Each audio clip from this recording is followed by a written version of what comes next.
What's up les gars, c'est votre Blackie, j'espère que vous allez bien. Dans cette vidéo, je vais te parler du meurtrier de Takeoff ainsi que de pas mal d'artistes, donc sans plus tarder, let's go pour les news. Fetty Wap a été condamné à 6 ans de prison. Le verdict a été rendu le 24 mai au tribunal fédéral de Central Islip dans l'état de New York. Pour rappel, Fetty Wap avait été arrêté en octobre 2021 avec 5 autres personnes et accusé d'avoir distribué plus de 100 kilos d'héroïne, de fentanyl, de cocaïne et de crack dans la région de New York. Après son arrestation, le FBI avait retrouvé 16 kilos de cocaïne, 2 kilos d'héroïne, des pilules de fentanyl, 2 armes de poing de 9 mm, un fusil, un pistolet de calibre 45, un pistolet de calibre 40, des munitions et 1,5 million de dollars en espèces. Il avait finalement été libéré sous caution avant d'être à nouveau arrêté en août 2022 pour avoir menacé de tuer un homme via FaceTime. L'avocate de Fetty Wap, Elizabeth Macedonio, elle a dit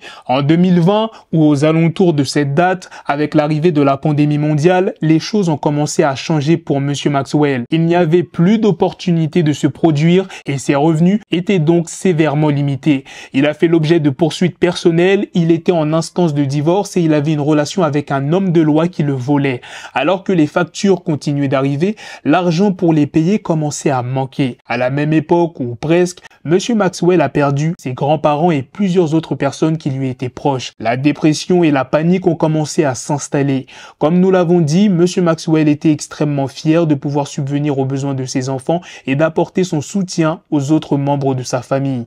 Il est décrit comme quelqu'un qui plaît aux gens et qui trouve une grande satisfaction à s'occuper des autres. Soudain, il a eu l'impression que la vie allait à l'envers et il a eu honte lorsqu'il a commencé à lutter pour maintenir le style de vie qu'il avait créé pour tant de gens. Son jugement s'est altéré. Désespéré de ne pas pouvoir faire face à ses obligations financières, Monsieur Maxwell s'est impliqué dans l'infraction en question pendant quelques mois au printemps 2020. Au tribunal, le procureur du district Est, qui s'appelle Brian Peace, il a déclaré: les jeunes qui admirent l'accusé et envisagent de vendre de la drogue doivent recevoir le message que la vente de drogue n'est pas un mode de vie glamour et que s'ils participent à ce commerce, ils seront condamnés à de longues peines d'emprisonnement. À l'annonce du verdict, Fetty Wap a remercié ses fans pour leur soutien en disant: je veux juste remercier tous les fans qui me montrent de l'amour, qui m'envoient des messages, des stories et tout le reste, des tags, des photos et tout le reste.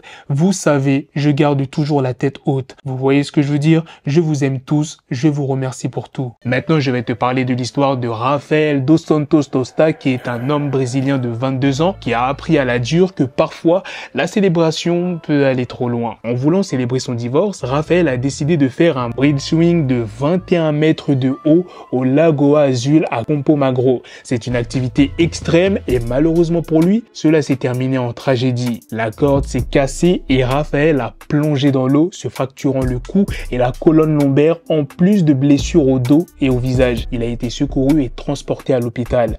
Mais l'histoire ne s'arrête pas là. Après une thérapie intensive pour traiter ses blessures physiques, Rafael souffre encore presque 3 mois après le terrible accident. Les séquelles mentales et physiques, la douleur physique et le traumatisme psychologique ont affecté son sommeil.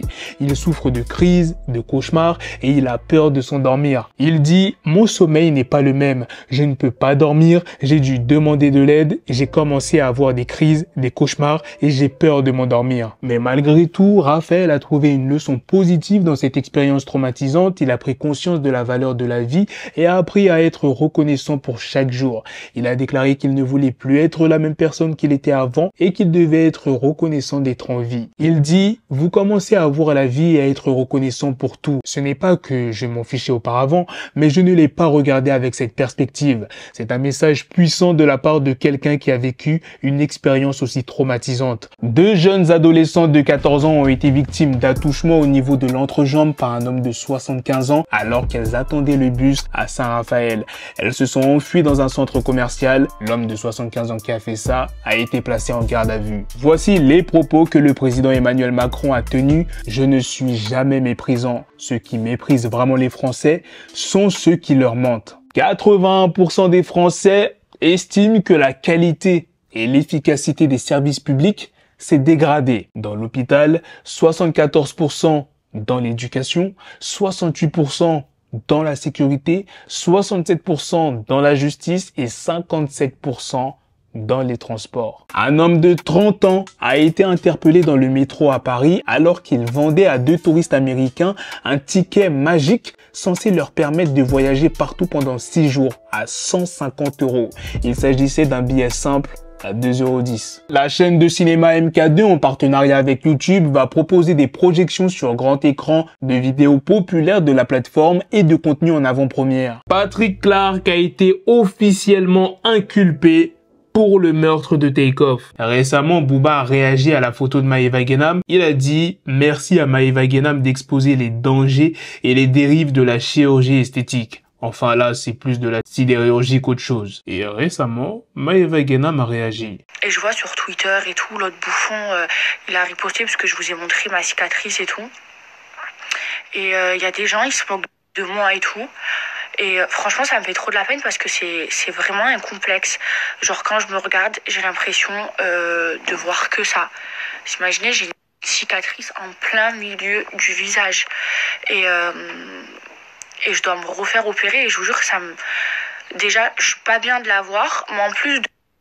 Déjà, ma cicatrice, elle me rend pas bien parce que je complexe vraiment, c'est un vrai complexe.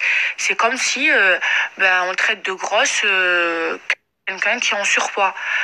Pour moi, c'est la même chose avec ma cicatrice. Et moi, je me fais traiter par rapport à ça alors que c'est vraiment un complexe, je vous jure. Ça me rend pas bien, c'est en plein milieu du visage, je peux pas la cacher, je peux pas mettre de silicone ou quoi parce que faut que j'aille cicatriser, elle est encore fraîche.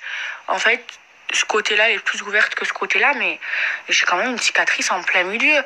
Alors les gens, je sais pas s'ils me disent ça pour me rassurer, mais les gens qui me voient, ils me disent oui, ça se voit pas trop et tout. Ma mère, ma famille. En vrai, je sais pas si c'est hypocrite s'ils disent ça pour me rassurer parce que moi, quand je me regarde, je vois que ça et je complexe trop et ça me rend trop mal. Genre là, j'ai qu'une seule hâte, c'est de me refaire opérer et de... En plus, vous savez, il m'a dit quoi mon chirurgien? Il m'a dit là, s'il me réopère, il va me faire signer un papier comme quoi c'est la dernière fois qu'il m'opère et que si ça cicatrise mal, c'est pas de sa faute et tout. Non. En vrai, c'est vrai, c'est pas de sa faute, j'ai reçu un coup. Mais ça me complexe trop. C'est mon plus gros complexe. Je vous jure, je vois que ça, je pense qu'à ça. Genre, je suis prête à tout pour l'enlever. Voilà, je me regarde. Je vois que ça. Je suis trop dégoûtée.